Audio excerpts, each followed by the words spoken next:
shows, the people, the promotions. Yeah, we've got a lot of backing as well. We just don't brag about it. Hey, To be honest, it's not about who's throwing around their wallet the most and stuff. It's about how good you are. It's about how good you are. At the end of the day, if you're good enough to win titles, you'll win titles. And you look at outside the mainstream elite promoters in the UK, if you look at the small hall promoters and stuff, I've won more titles myself than the majority of them combined. I'm just one guy. what's the politics behind it? I don't really like to get into stuff that I can't control. Things I can control is my fist hitting someone's face and someone's face hitting the canvas. That's stuff I can control. I can't control if someone's wife's messaging them pictures of other men. I can't control that.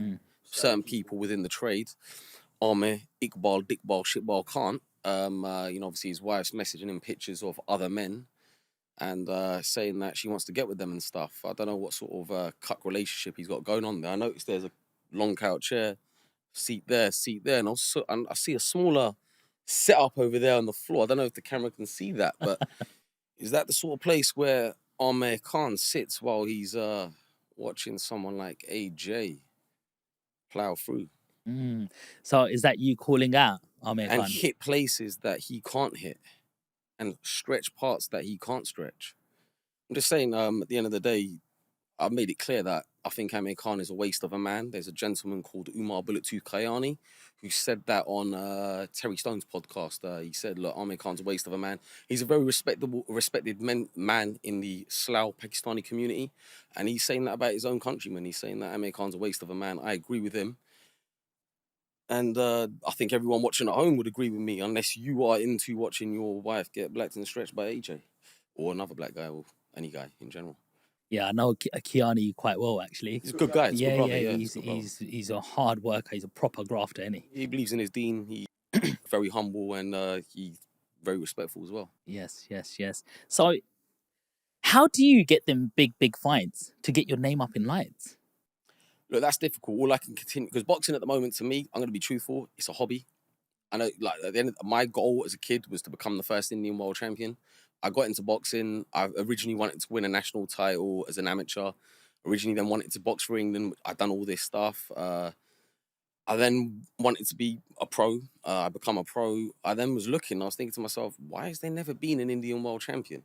Literally, there's over 1 billion people. There has now, isn't there? There is now, yeah, but at the time, there was none, like literally. So I'm looking for representation, guys that I could aspire to be like. And then I'm thinking to myself, there is no representation.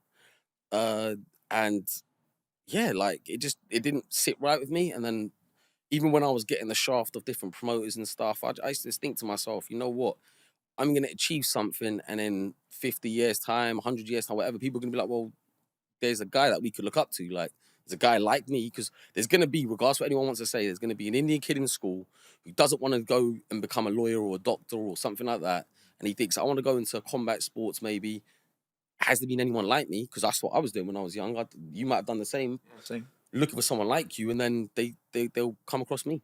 And they'll think, that's why to me it's very important.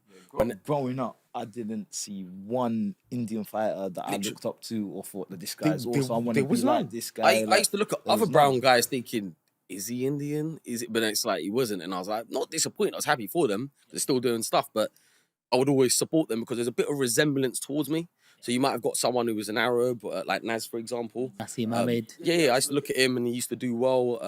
And it's a bit of inspiration, but truly, it's not the same like when you're in school and you're comparing with your friends and you're going like, they're going to you, oh yeah, maybe you should just like do something different to boxing. Like maybe you shouldn't play sport. Like, and I'm thinking, but I'm good at football. I'm good at everything. Like, but why shouldn't I play sport? And they're like, yeah, but do you really get that? Like there's a film, Bend It Like Beckham. And the mum said that is actually a Sikh Punjabi sort of film, really British based. But they were saying there's not people like us playing football, like let's be real, or doing sport. So, which is true. If you look at the last 20 years, and I'd actually say this, and it's no shame in me. It's no me acting big-headed by saying this. I'm the highest achieving Indian boxer of all time.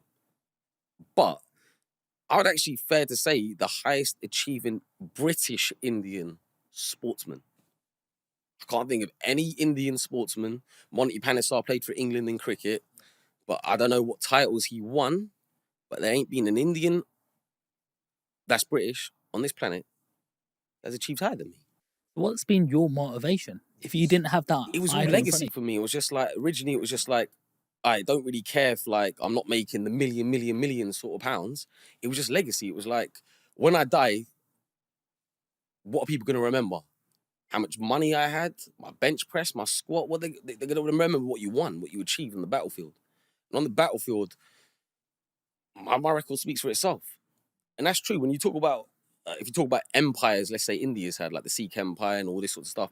Look at the amount of wars that you guys had won. And the numbers where you come with like 40 people against crazy amounts and you still manage to win and stuff. So that's the stuff people remember. They will remember that I went and won a world title with my friend two of my friends doing my corner. Do you know what I'm saying? Like risking it all on the line in a world title fight against an unbeaten fighter who's 18-0, who was world ranked with the WBC, the WBA, and the IBO. He had 2 WBC titles. Yeah, WBC international title ×2, and still knocking them out. Like that's what they'll remember. They might also remember Amir Khan sitting in the corner and receiving text messages off his wife saying she wants to be with other men. Which, this isn't me, by the way, just in case anyone tries saying I'm bullying him. This isn't me saying this happening, like, you know, when kids in school go, oh, yeah, I fucked your girl, all that bullshit. This is literally, he tweeted this stuff. This isn't me saying his girl, like, I done this to his girls, this guy done this. You tweeted that your wife messaged you pictures of other men and you're still with that wife. Like, I don't know, like Sean, you look like a very respectable man, but picture yourself in that position. I would never be in that position. But a question for you is, while we're on that topic, could you forgive somebody if they cheated on you? Oh, hell no, bro. They'll get the boot. They'll get drop kicked out the house, man. Nah, in anything, any forms of life. Have you ever been in love? If a friend cheated on me, But if she's gone off with another fella, there's not enough love to take her back, bro. She's got to go. But have you, like, you know, that first love, that girl you do I don't anything know, for? Sean. That seems a bit simpy to be taking girls back that have been messing around, man. Like, I'm not a victim. Like, yeah. I might do stuff, say stuff to cause a reaction sometimes, but I'm not taking no girl back if she gets with some other guy. If that happens, that's a blessing from the big G upstairs to say that you were too good for this person. Is it okay for a man to cheat? You're going to get stitched up, sure. Yeah. Indian men don't cheat. Indian men don't cheat. Yeah. Do you think men and women are built different, though? Are you trying to say you're trying to set us up here, Sean? Are you What's saying going it's on, okay for Ahmed to be on Skype, which has happened, using his tears as lube to knock one out whilst his girl's getting blacked, is okay?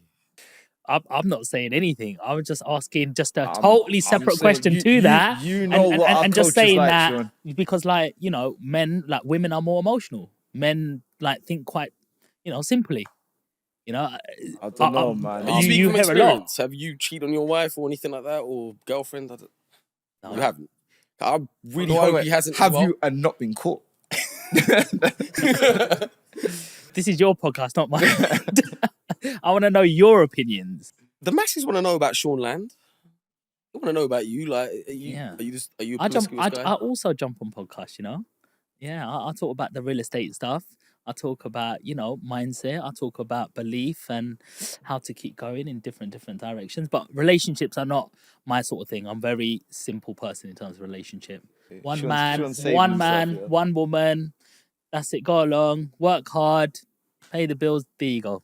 Fair enough. Simple. So you're not into like the activities that Khan's obviously into. I haven't really followed that sort of side, actually. Okay, I follow the boxing side. He used to be quite fast back in the day, and it seemed that he just slowed down, legs went. I was very, very I thought he would take Brooke. I really thought he would. Oh, no. He's never going to beat Brooke. He did not want to fight Kill Brooke. But that was a shadow of Amir Khan, what was left there. Do you not think so? No, he was never going to be able to beat Kell Brook. He didn't have the ability to beat him. Yeah, I think the guy was just way reckless too strong with for him, he's got sensible, fast hands, but he's reckless with it. Chin exposes. Just From loads of holds. from that Danny Garcia just showing that if you just throw at the same time, you're gonna catch him. And then what was it? Canelo knocked him out hard as well, innit? He was never going to beat Canelo. That was more, I think, financial gains, but which I can't blame him for that. But Kell Brook would have always beat him. So I have a question. As a boxer, yeah, are you gifted with a chin? Now, look, I know if you get clean, if another professional fighter is gonna hit you clean on the chin, I don't care who you are, you will go down. You know, like if he's put all his strength in it and you've got Conditioning helps. If you're let's say for example I haven't sparred for a long time and I just jump in, shots are gonna hurt way more. The next day you even get like bruising on your skin. Like even if you wear a head guard, like underneath it, you feel like, I don't know if you get that, but I get that. You feel more like bruises like in certain areas. But the more you do it, the regular you're doing it, I believe it helps your conditioning. The more fitter you are, the better your conditioning is. If you haven't made weight properly, shots hurt way more. Really? Yeah, for example, you could spar someone who actually does punch very hard. They might not even be wearing big gloves. They might be wearing like 12s or something like that. And you'll then box someone who don't punch hard and you're thinking, because you fucked up on the weight, like it hurts way more. Like, but that's why I try to be very professional when it comes to my training. So when you're at a weight, because I know recently you've like jumped up like 6 weight classes, right? Yeah, like, how do you grow into your weight? Because you don't want to be like, who's this boxer at the moment? Okoli? Lawrence Coley. Yeah, like he packed on 30 kilos in a year. You've seen him, but he doesn't look. Or 30 pounds. But boxing is not a body 30 pounds. Boxing is not a body beautiful game, is it? It's not about muscle. If you go back to like the olden times, because the old fighters had 6 packs and stuff, they were built to fight. They're not built to look aesthetically like a model. You're not like, if you're an IFBB pro bodybuilder like Ronnie Coleman or something, the body fat percentage is ridiculously low. You need like a little bit of body fat to help you train, stuff like that.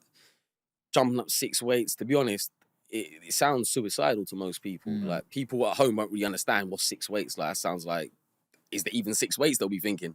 But like, when I say 6 weights, I mean in the overall scale. So of how many boxing. kg is that more?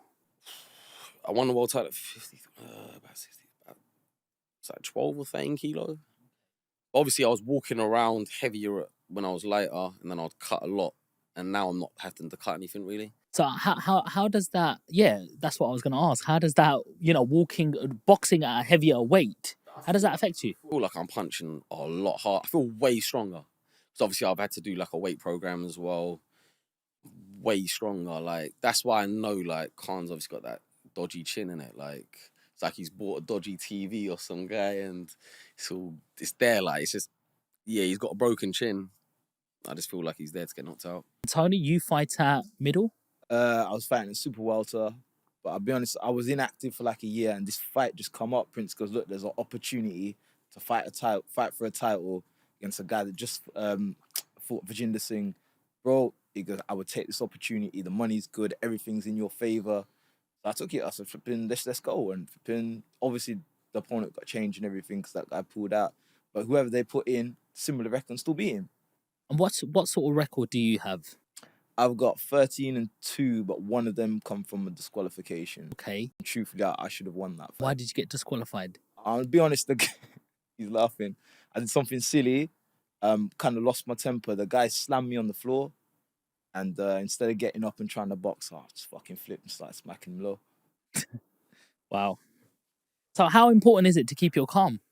Very. Well, obviously, you fucking got me disqualified, didn't it?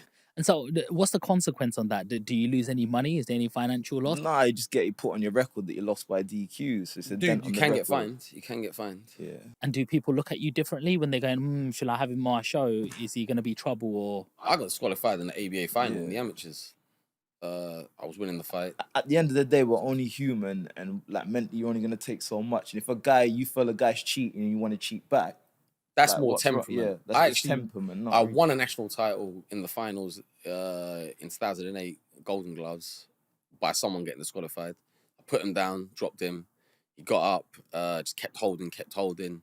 Like 10 seconds left, referee disqualified him. And then going on a few more years after, I think 2013, senior ABA finals, I got myself disqualified. A fight that I was clearly winning as well. So it's like... Well, I remember it is fighting, like, obviously there is going to be elements of temper and everything involved. Like, I think sometimes it all depends on referees as well. Some referees might not like what you're doing. And like, for example, if you showboat, for example, some referees will just be like, yeah, get on with it. Yeah. Some referees will be like, nah, don't do that bullshit. I don't want to see that. Yeah. So it all depends, especially in the amateurs, they were like that. But yeah, it all depends on everything. I believe crowd control can actually play impacts in pro fights, especially with the judging and all that sorts of stuff. Like loads of things. But what about the judging sort of side of things? Do you think judges can be biased? Maybe. Yeah. What did you normally they're biased towards their home fighters. So like the fighter fighting on the home corner, like from the countrymen, they're more patriotic towards their own countrymen. What did you think of Tyson Fury versus Usyk? I thought Usyk won. With that same score? Yeah, roughly. Yeah, he done more than enough to win the fight. Remember, you got people need to understand. It's in boxing when you have like close rounds. A close round could go either way. So just because there were loads of close rounds, don't necessarily mean that my opinion is going to be the same as yours, because it could be different. Like you might be scoring, I like guys who are making guys miss and looking skillful. Some people might be like, I want the aggressor who's coming forward. So it all depends what's the person's opinion, if that makes sense. And if you looked at the judges' scorecards, there were different rounds given to different people at different things. So like round 6 might have gone to Usyk, but another judge might have had it for Fury. But it's all competitive. How do you deal with the loss? Painful. It is painful, yeah. Bruv, you just gotta get on with it, man. Life goes on. The goal stays the same. Yeah. Listen, we talk about mental health. Yeah. Men don't talk enough about that. They don't. You know, you work hard in that gym, you put everything into your diet, your training, your S&C, strength conditioning, all the lot. Being a fighter, you have to have that in every aspect. You have to have it in your business mind. You have to have it in your love. Like you got everything in life, the fighting mentality you got to have to keep going. It's different for different people, though. Some people may not agree with what I'm going to say here. Daniel DeBar, when he boxed Joe Joyce and he took a knee and he said he couldn't see through his eye or some rubbish, he quit. But that would have been a decision he made a minute beforehand. He would have probably been thinking, all right, it's not going well. I'm going to take a knee. But then he knows he's going to get another opportunity, another 6-figure payday to fight someone in a building fight, and a fight that he's definitely, they're going to plan for him to win. When I say plan for him to win, they're going to find someone he's going to be, but he's still getting 6 figures plus, just to fight someone like that.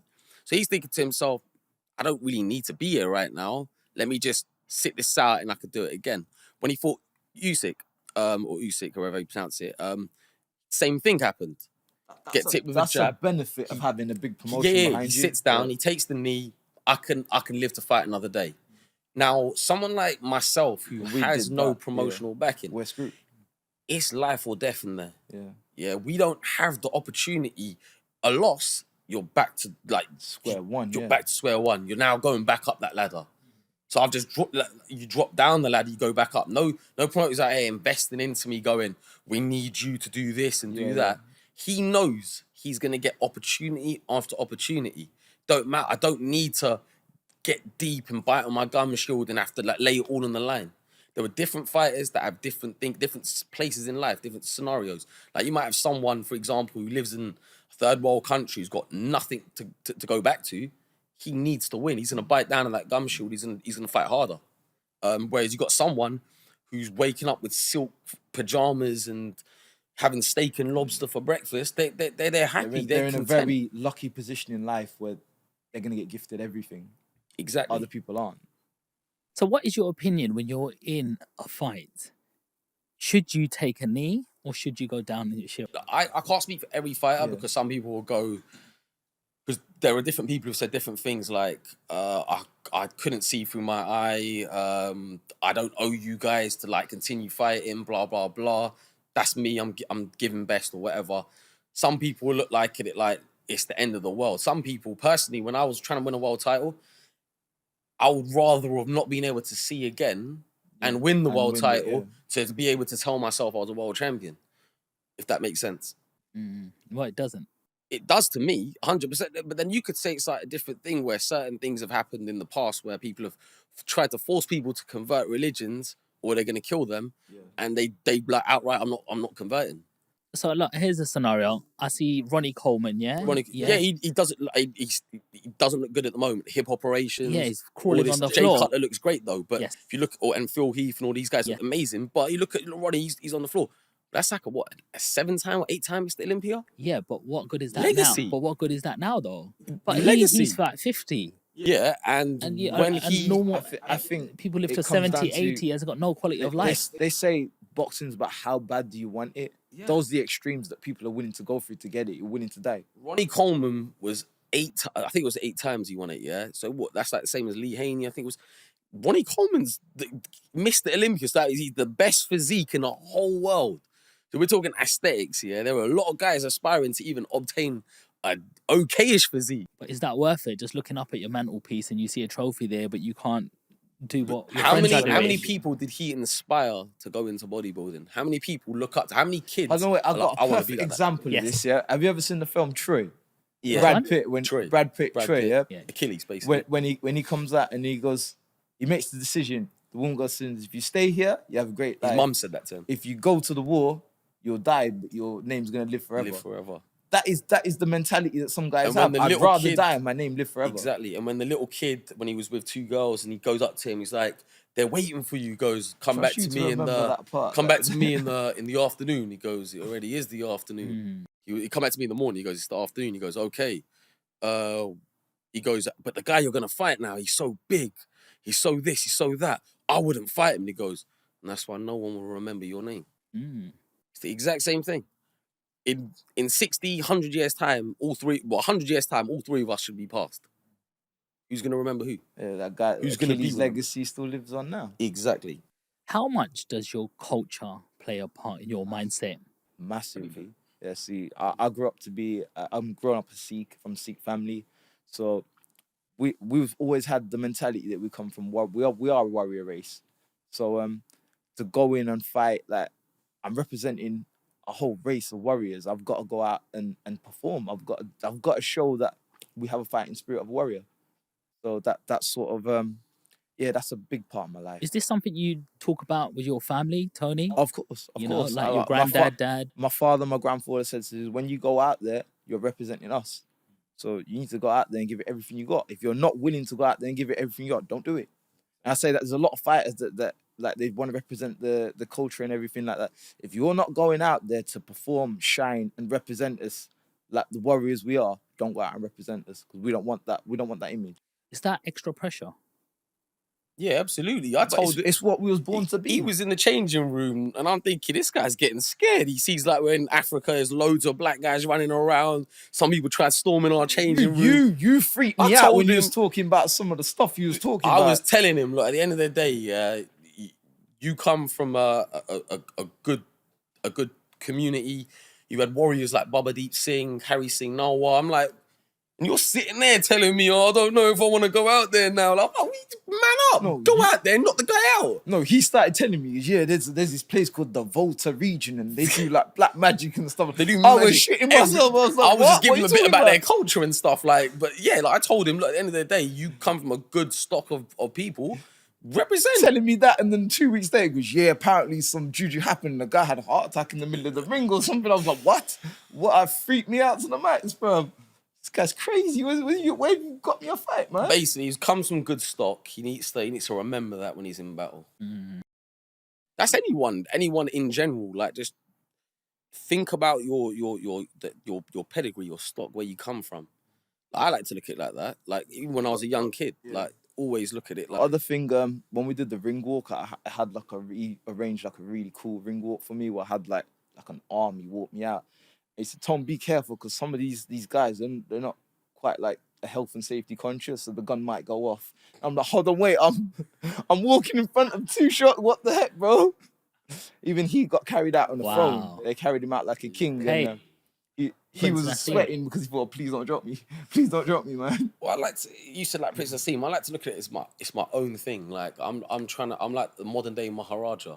Like obviously, I feel like I'm royalty personally. Like when I've got my hair, normally when it's freshly brushed down, and I've got my beard oiled, I feel like a lion. Like when I got my crown on my head, I feel like I feel like I'm above people. I'm gonna be honest with you. I was saying this the other day, brothers. The blood that runs through my veins, I know where it comes from, yeah, and I know what it's capable of doing. There's a reason why I'm the only Indian to ever grace this planet to win a Commonwealth and a world title. And there still hasn't been an Indian to even win a Commonwealth title. Prince, where does your confidence come from? I look in the mirror. I When I knew look he in was the gonna mirror, say like, that. I don't see myself as an average looking guy. I see myself as like the pinnacle, like the top tier of like what a man can be. I'm athletic, I'm brown, I'm Indian.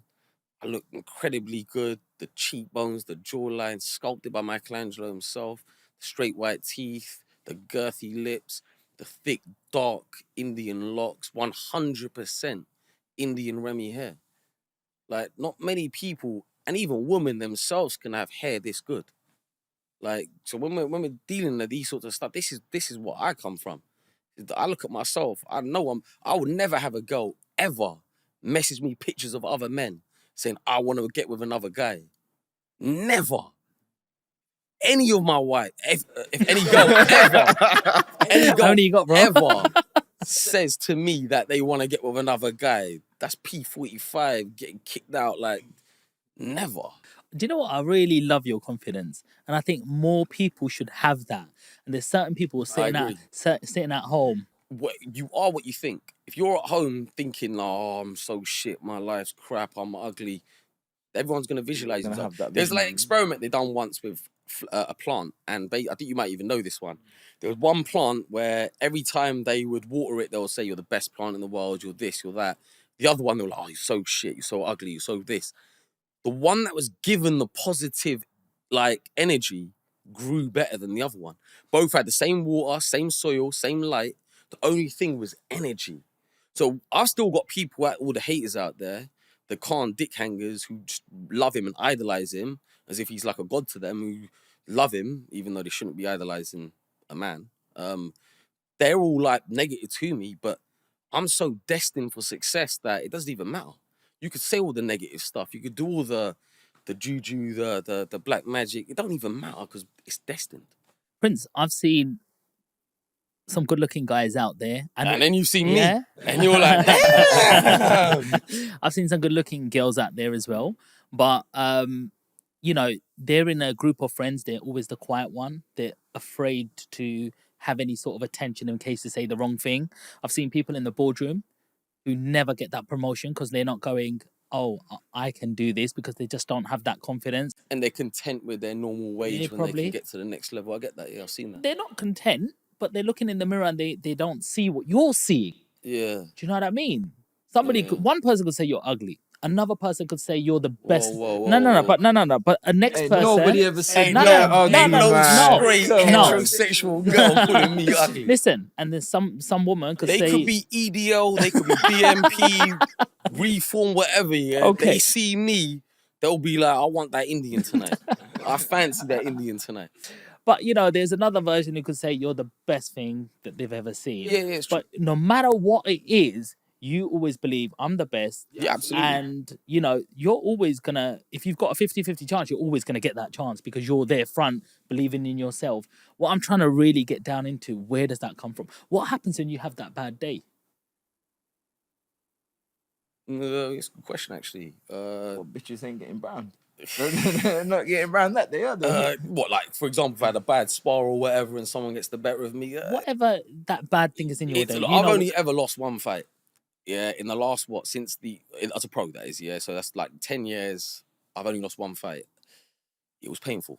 It was very painful. But I used it as like a positive. I know it sounds crazy, but like, it's like I worked so hard to get to it. I fought for a world title, lost on points in Saudi Arabia on an Amir Khan undercard. Oh, so that's why we've crossed paths before. So any of the guys here want to say he don't know who you are, Yeah, he knows who I am. well, There's yeah. pictures of us together and all but that that sort must of be a stuff. big stage. Yeah, big stage. It was on TV as well. I lost on points. People in that arena.